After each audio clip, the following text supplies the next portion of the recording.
de la palabra Assange en 2014, Ecuador siempre me ha apoyado. Antes de ver este video, suscríbete y activa la campanita para no perderte las noticias más importantes de diseño, video y marketing web en el mundo entero.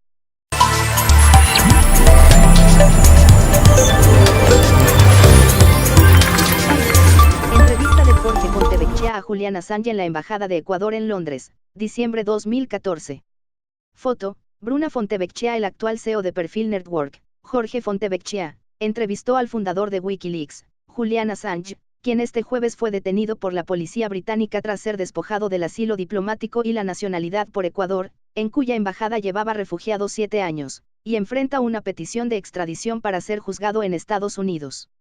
El encuentro tuvo lugar en diciembre de 2014 en la Embajada de Londres en Ecuador, la misma en donde este 11 de abril el australiano de 47 años fue sacado por 6 agentes que lo introdujeron en un vehículo policial. Allí hablaron de la situación de Latinoamérica, la figura del Che Guevara, el periodismo de investigación y su asilo en la sede diplomática, entre otros temas.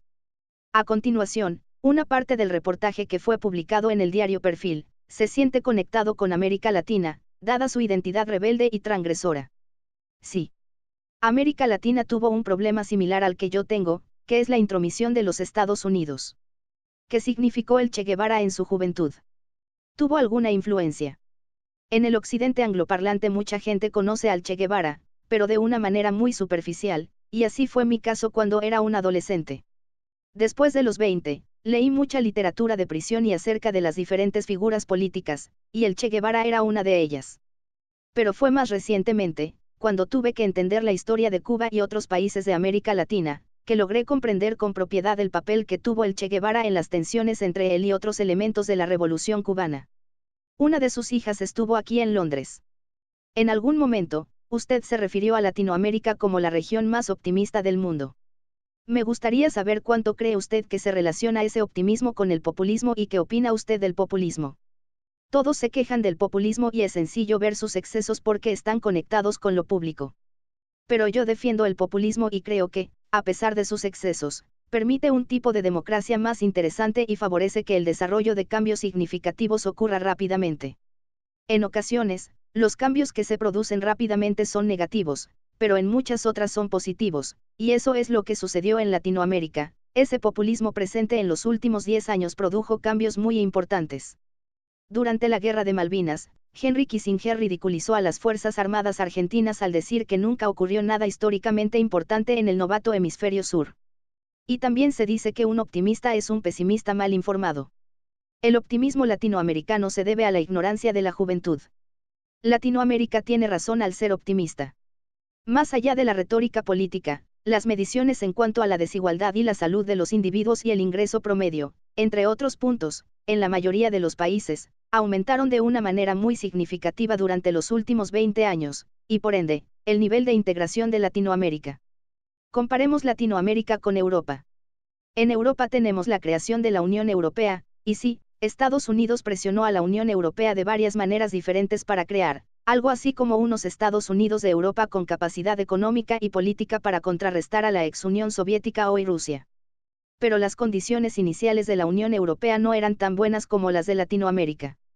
Hay una gran variedad de idiomas, una gran cantidad de tradiciones cristianas diferentes, metodista, anglicana, católica, calvinista, y otras tradiciones culturales diferentes, como las germanas y anglosajonas.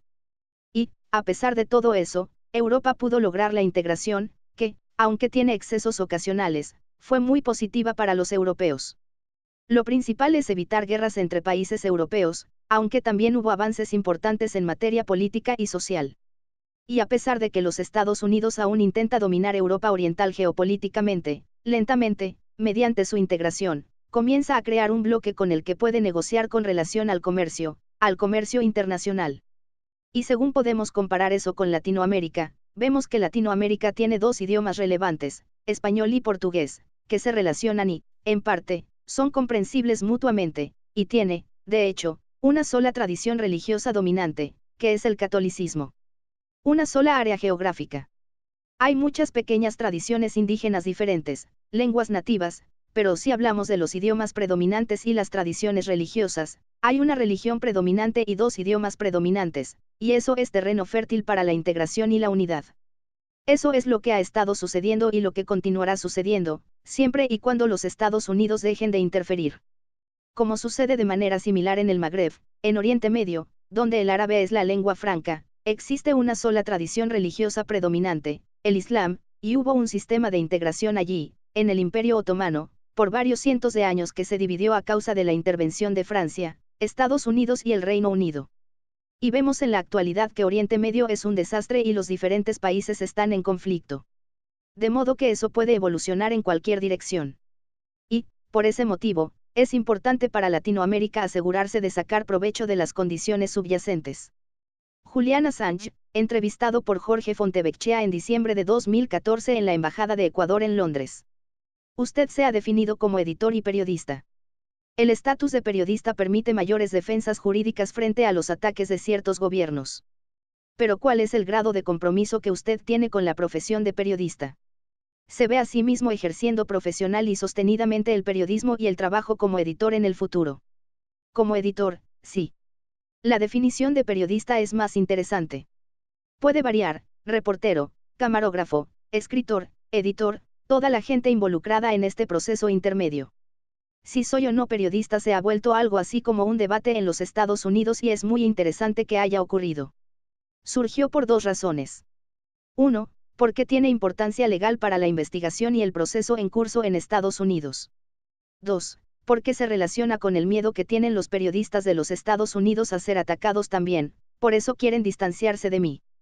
Esto fue expresado de forma muy severa por Bill Keller, por ejemplo, el editor del New York Times, quien, al mismo tiempo que las publicaciones cooperaban con nosotros, hizo observaciones obscenas y desafortunadas sobre mi persona.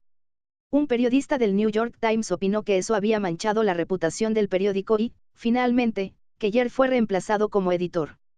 Hay otro ejemplo de lo mismo, y es el de la definición de la palabra tortura en los Estados Unidos. Anteriormente, la técnica conocida como submarino era considerada tortura, pero de pronto la definición de esa palabra comenzó a cambiar cuando tuvo importancia legal para miembros de la CIA y otros en la administración de Bush. Pueden ver el desarrollo, la historia del debate. Si miran la página de Wikipedia, el historial de cambios de las páginas sobre tortura o submarino es muy interesante. Cuando se tiene poder, grandes bloques de poder se juntan y se reúnen como si hubiera una bifurcación entre ellos.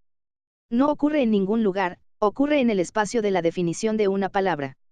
Y gracias a Wikipedia podemos presenciar esta guerra, no en las trincheras, sino en una palabra. Me he vuelto bastante cínico respecto del periodismo porque no hay muchos periodistas buenos, dice Julian Assange. ¿Cuál es su visión del futuro del periodismo? Me he vuelto bastante cínico respecto del periodismo porque no hay muchos periodistas buenos. Lamentablemente, creo que el trabajo de los periodistas hoy consiste en ser agentes de prensa de los grupos sociales con quienes quieren congraciarse, de las fuentes, del empleado editor del periódico, y luego, de los dueños de ese grupo y, más importante aún, de la constelación política con la que el grupo está asociado. Dicho esto, los grupos necesitan representación. Tenemos esa noción clásica de lo que es el buen periodismo que se basa en que, de alguna manera, está del lado del lector, que es leal al lector y a las preguntas que el lector quiere que se formulen. Pero si en lugar de eso vemos al periodista como un vocero de las constelaciones de poder, estaremos probablemente acercándonos a la verdad acerca de cómo se comportan en realidad los periodistas. Ambos aspectos son necesarios. Para algunas constelaciones de poder particulares o para perspectivas filosóficas es necesario tener voceros. Yo participo de un negocio que está más cerca de la historia, donde creamos archivos históricos que hablan de un pasado extremadamente reciente, una historia que puede tener una semana de antigüedad, y esto también es necesario, tener referencias históricas que sean precisas y confiables, y que creen una base intelectual de la que puedan derivarse argumentos y opiniones. ¿Qué impacto tendrá la tecnología en el periodismo? Podría cambiar la situación que describe. Apunta al aspecto representativo del periodismo, en el sentido de que ahora es muy fácil para cualquiera ser un editor. Cualquier persona en una red social puede ser una especie de editor. Y podríamos pensar que la tecnología hará que ya no sea necesario el periodismo profesional y, en mi opinión, eso se vuelve inadecuado para los roles que lo necesitan. Por un lado, están los maestros de la tergiversación, y estas personas me resultan muy irritantes, pero, si observamos la habilidad de abogar, por ejemplo en un tribunal, presentar la posición de un grupo de forma intensa, no es una tarea sencilla. Bueno, ahí están esos periodistas que pueden hacerlo bien, llegar a la esencia de la posición particular de un grupo y representarlo sólidamente. Por otro lado, veo a los periodistas de investigación como opuestos, pasan mucho tiempo intentando comprender las trayectorias complejas de sistemas corruptos. No es posible lograr fácilmente y de forma colaborativa el entendimiento de una conspiración compleja o de los intrincados vínculos de corrupción entre diferentes grupos. Para lograrlo, se necesita un experto que pueda entender y penetrar la complejidad y la clandestinidad, y si no contamos con estas organizaciones expertas en echar luz sobre una oscuridad tan poderosa, pueden continuar operando como lo deseen. Pueden ser de la Brigada Anticorrupción de la policía o pueden ser de organizaciones no gubernamentales que se especializan en develar corrupción política, financiera y geopolítica. Pero, sin importar en qué tipo de estructura estén inmersos, el resultado final es periodismo de investigación, y luego la publicación y la divulgación al público.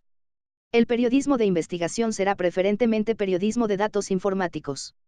No lo creo. Observemos cómo se desarrollan los grupos poderosos. Hoy, la mayoría de los grupos, para alcanzar la magnitud deseada, buscan eficiencias de escala y adquisición de conocimientos. No importa cuál es la industria de base de un grupo de empresas, que puede ser minería, inteligencia o servicios bancarios. Adquirir mucha información sobre cómo funciona el mundo en ese sector particular y sobre las diferentes personas involucradas es algo que todos hacen. Los grupos que son interesantes son grupos poderosos, y los grupos poderosos tienen mucha información. Y para comprender a los grupos poderosos es necesario comprender la base informativa de la que dependen. Así que no creo que el periodismo de datos en sí sea interesante. Lo que considero interesante es que el poder y los datos se están engranando, y el papel del periodismo es entender al poder, y para entender al poder necesitamos entender las formas del poder, y la forma del poder actualmente es la forma de los datos. Usted habló sobre Rupert Murdoch. Él tuvo que cerrar el diario News of the World luego del escándalo de las escuchas telefónicas ilegales. La diferencia entre las pinchaduras de teléfonos de Murdoch y las filtraciones de Wikileaks es que en un caso son chismes y en otro, información de valor público. La historia de News of the World siempre me pareció bastante molesta. En 2009, escribí un artículo que decía que para el Reino Unido esa historia era casi irrelevante, y la acusación era que ese tabloide había contratado investigadores privados que marcaron las casillas de correo y los contestadores automáticos de ciertas personas. Y en el caso de las personas que no habían cambiado la contraseña predeterminada, 1234, simplemente copiaron esos dígitos, recibieron algunos de los mensajes y le proporcionaron algunas transcripciones a News of the World. Entonces, como la historia se desarrolló, parece que involucró hasta a 5.000 famosos y gente muy conocida en el Reino Unido durante un tiempo. Esto es completamente insignificante comparado con lo que GCHQ, Cuartel General de Comunicaciones de Gobierno, en inglés Government Communications Headquarters, está haciendo, que es espiar a cada persona que vive en el Reino Unido y en miles de otros países que tienen telecomunicación y tráfico de datos con el Reino Unido. El tema central es que el diario The Guardian es rival de The Times y de la misma empresa de News of the World, y esa rivalidad generó que The Guardian comenzara a investigar a los competidores. Y sucede algo más, bastante interesante. Murdoch ha renunciado a su ciudadanía australiana por la de los Estados Unidos para evitar la reglamentación sobre la concentración de la propiedad de los medios de comunicación en los Estados Unidos, pero, aún así, su agencia de noticias no es británica. Es un invasor extranjero, podría decirse, pero un invasor extranjero de un país más pequeño y, con el tiempo, el Reino Unido, la clase dirigente del Reino Unido, se acercaron cada vez más unos con otros. Creo que, gracias a la telefonía celular, los correos electrónicos y demás, la comunicación dentro de la estructura del Reino Unido se volvió cada vez más rápida y se hizo más unida. Imagine que por un instante nadie pudiera comunicarse con nadie, lo que haría que todos se separaran. Por lo tanto, mientras más comunicación exista entre las personas, más unidas estarán. Por eso, creo que se unieron de tal forma que comenzó a desplazarse a este invasor externo. Eso es lo que en cierta medida sucedió aquí con el diario News of the World. Murdoch ha sido una fuerza preponderante y a veces negativa para el periodismo, pero lo que pasó en el Reino Unido con relación a Murdoch no debería verse de manera positiva. Aquí hay un gran jugador oficial, la BBC. Domina casi por completo a todos los medios, y se la utiliza de manera muy agresiva como agente del Estado cuando la clase dirigente británica quiere hacer algo, por ejemplo, invadir Irak o, recientemente, el conflicto con Siria. Es posible que muchos no sepan que la BBC ha colaborado durante décadas con la CIA en relación con algo llamado FBIS, el Servicio de Información de Emisiones Extranjeras.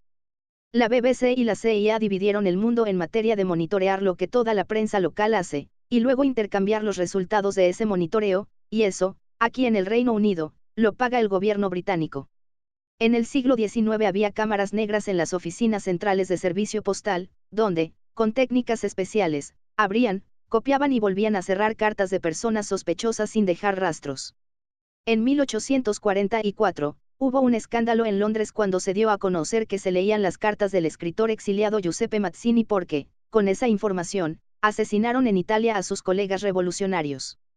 El ser humano es igual, la tecnología cambia, pero no las actitudes. Sí. La batalla, entonces, es por la ética. No estoy seguro, y los seres humanos no cambian mucho con el tiempo.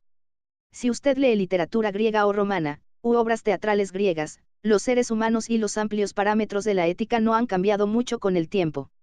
No debe traicionar a su padre o a su hermano, debe tratar bien a sus amigos, ser honesto en sus acuerdos. Lo que sí cambia mucho con el tiempo es la tecnología, y los seres humanos entonces deben adaptarse a la tecnología para no volverse ineptos. Porque si un grupo se adapta a ella y otro grupo no lo hace, el grupo que se adapta tendrá todo el poder y el otro, dejará de formar parte de la historia. A veces, una idea puede difundirse, si usted piensa en una idea como un tipo de tecnología que hace funcionar al cerebro humano. Considérelo como un programa o algo que se extiende de una computadora a otra, una idea puede extenderse de una persona a otra. Es bastante excepcional que eso genere una diferencia significativa, pero en algunas ocasiones, lo ha hecho. ¿Cuáles son las denuncias que enfrenta Julian Assange? Al fin de la última dictadura militar que hubo en la Argentina, yo también estuve asilado en una embajada, la de Venezuela en Buenos Aires, cuando el gobierno ordenó mi arresto, y sé que en momentos de peligro uno no tiene muchas opciones y cada elección tiene su carga simbólica negativa. Pero no puedo dejar de preguntarle si no le preocupó asilarse justo en Ecuador, un país que no tiene fama de tratar bien al periodismo. No. Con relación al debate sobre la regulación de la prensa ecuatoriana, puedo ver las dos perspectivas del debate. Había una clase oligárquica de prensa perfectamente nefasta en Ecuador, algunas pertenecientes a instituciones bancarias, lo que complicó extremadamente la regulación del sector público. Por otro lado, también se ha abusado de algunas regulaciones que incrementaron la diversidad de los medios de comunicación en Ecuador, y es lógico. Quiero decir que cuando el Estado crea regulaciones, un jugador va a tratar de utilizarlas para su beneficio. Es así. Creo que Internet crea ciertas restricciones que permiten que se pueda abusar de dichas regulaciones. Ecuador es un país con 14 millones de habitantes, no provee armas a otros países ni los espía de ninguna manera visible, por lo tanto no entiendo por qué estamos hablando de esto. Wikileaks siempre ha distribuido su gente y su infraestructura financiera y técnica en varios países, dijo Julian Assange. Veo que no se siente muy cómodo con eso, es comprensible. Pero Wikileaks siempre ha distribuido su gente y su infraestructura financiera y técnica en varios países.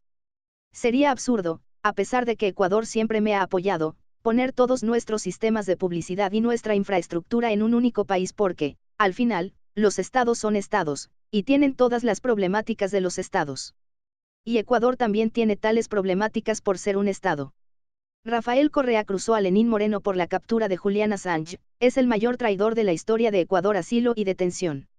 La plataforma Wikileaks, famosa desde que en 2010 difundió cientos de miles de documentos secretos del ejército y la diplomacia de Estados Unidos, advertía desde hace algunos días que Assange iba a ser expulsado de la embajada. En 2012, el experto informático afirmó que las acusaciones presentadas en Suecia no eran más que un plan de Estados Unidos para lograr extraditarlo y juzgarlo por la publicación de los documentos, que pusieron a Washington en un fuerte compromiso. El entonces presidente de Ecuador, Rafael Correa, 2007 a 2017, aceptó este argumento y tras 2 meses de encierro en la embajada le otorgó el asilo diplomático en agosto de 2012. Ojalá me equivoque, pero es casi seguro que lo extraditan a Estados Unidos donde no tiene la más mínima posibilidad de tener un juicio justo, aseguró el exmandatario desde Bélgica, donde vive desde 2017, al enterarse de la noticia de la detención. Por su parte, el actual presidente ecuatoriano Lenín Moreno, ex aliado de Correa que se giró contra él, revisó prácticamente todas las políticas de su antecesor, incluida la de abierta crítica a Washington. Ecuador decidió soberanamente retirar el asilo diplomático a Julian Assange por violar reiteradamente convenciones internacionales y protocolo de convivencia, afirmó el jefe de Estado, y de este modo aseguró haber solicitado a Gran Bretaña la garantía de que el señor Assange no sería entregado en extradición a ningún país en el que pueda sufrir torturas o pena de muerte.